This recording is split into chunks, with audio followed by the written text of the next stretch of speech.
Hey there, I'm Morgan from Teachable, and today we're going to be talking about launching your online course in 2018.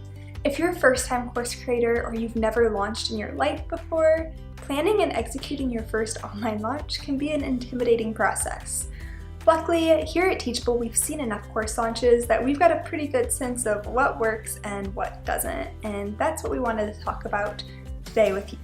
The process isn't nearly as time-consuming or stressful as a lot of people think it's going to be, but it's also not a build it and they will come type situation either. You do have to have a launch plan in place to optimize your success. When you're launching, there are 4 main things to consider. First, you're going to have to set your pricing plan and set your revenue goals. Second, you're going to have to optimize your sales page. Third, you'll have to optimize your checkout flow. And fourth, you'll have to take a look at your 30-day launch roadmap. And we're going to cover all of that in today's video. When you're setting your price for your online course, make sure you use premium pricing.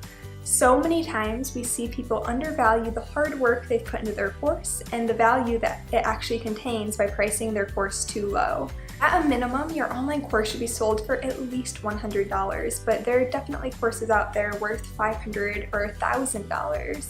Don't undervalue yourself. Premium pricing increases the perceived value of your course. At the end of the day, your course content is the same whether you charge $50 for it or $500 for it. But if you asked anyone out there which course they think would be the more valuable, the $50 course or the $500 course, 9 times out of 10, they're going to choose the $500 course because that's just the perceived value. Charging premium pricing also helps weed out students who aren't in your target audience.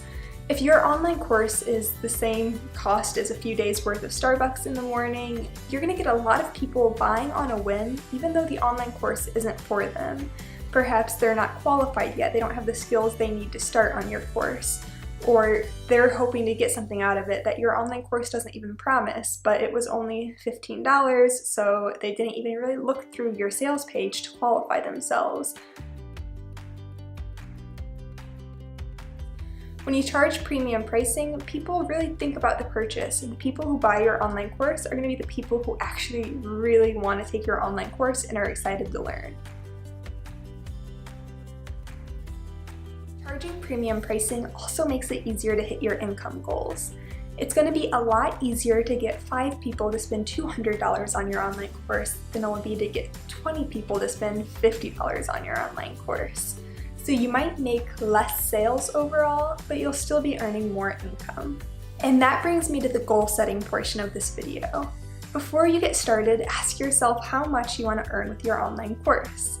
It's a lot more exciting to reach a goal that you've actually officially set. Don't think, oh, I want to make, $1,000, $1,500. Set a number and stick with it, and break down how many sales you need to get there. Once you've established a goal and a price for your online course, you can now start working on your sales page. When you're creating your online sales page, there are different building blocks you need to fill in, and it's fairly formulaic. We find that all great sales pages have a few of the same features in common. The first is a powerful headline. This is the big text that's going to be on the very top of your online sales page.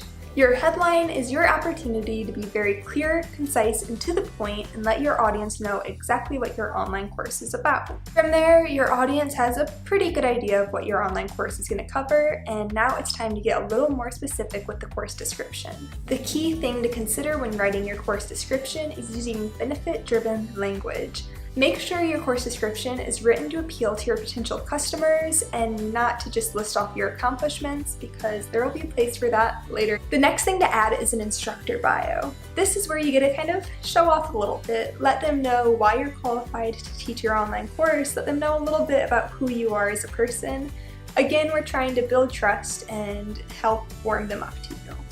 The next thing to add to your sales page are calls to action, or CTAs. What CTAs do is they give your potential customers a very clear action step, whether it says enroll now or buy this online course or sign up for this training. it kind of signals into their brain that they should click and move on to the next step. Another thing to consider adding to your sales page is a course curriculum. Let your audience know exactly what you're going to teach them in your online course. The next thing to consider adding to your sales page is an FAQ. FAQs are major time savers because you can just point anyone asking a commonly asked question straight to your FAQ rather than having to write the same email response out over and over again. If you want more information on optimizing your sales page, we'll have blog posts linked down below. Next, it's time to optimize our checkout sequence. This again might sound a little scary, but we have an optimized checkout flow built straight into the Teachable interface, so you really don't have to think too much about this. With that said, there are a few little tweaks you can make to make the user experience that much better. One such example is a money-back guarantee emblem. We have several pre-designed. You can just choose which one you'd like and you can put it on your checkout page. This again helps build trust with your audience and reassures them that if your online course isn't what they expected, they can still get their money back in 30 days. You can also add testimonials straight to your checkout page in case people are still on the fence and they're teetering back and forth whether or not they want to buy right then and there. A few extra testimonials could be the final push that they need to join and buy your online course. The final thing to consider when planning your online course launch is what you want your 30-day launch roadmap to look like. There are 3 different phases to your email sequences we recommend going through: engagement, pre-sales, and sales. For your engagement phase, this is where you're going to warm people up to the idea of your online course, where you're really going to hone in on whatever your course is about and start sending emails that are going to pique people's interest in that topic. During this phase, the only real CTA is asking people to continue reading your emails, maybe checking out related blog posts that you've also written. Your engagement phase will last a few weeks, depending on how engaged your audience was to begin with. Next comes pre-sales, which comes at you in a 1-2 punch with 2 different emails. Day 1 is the course teaser, and this is where you get to say, I've been working on an exciting project, I'm so excited to share it with you, I'm coming out with an online course soon, I'm still putting the finishing touches on it, but it's going to be available shortly. This email is really important in drumming up excitement. And then we have day 2. Day 2, you get to answer all of the questions people might have about your online course. Tell them what it's going to cover, who this course is for, how they're going to benefit from it, and what the final transformation is going to be. You don't have to give away any content at all, but make sure you're telling your audience like, hey, this course was made for you. That's going to help get people even more excited than the last email. Day 3, this is where you get to open your doors and finally launch your online course. This is probably the most exciting day. This is going to be the first day you see sales rolling in, and it's the first day you're finally going to be making an income from all of the hard work you've put into your course. Day 4 is going to be your FAQ email. This is where you get to answer any questions that have been coming in, and you can anticipate questions that might come in the future. Day 5 is the surprise bonus email. This is the email where you get to say, hey, anyone who buys my online course is also going to get, X, Y, or Z. It could be an ebook, it could be a free download, it could be a one-on-one call with you, just something extra that's going to add value.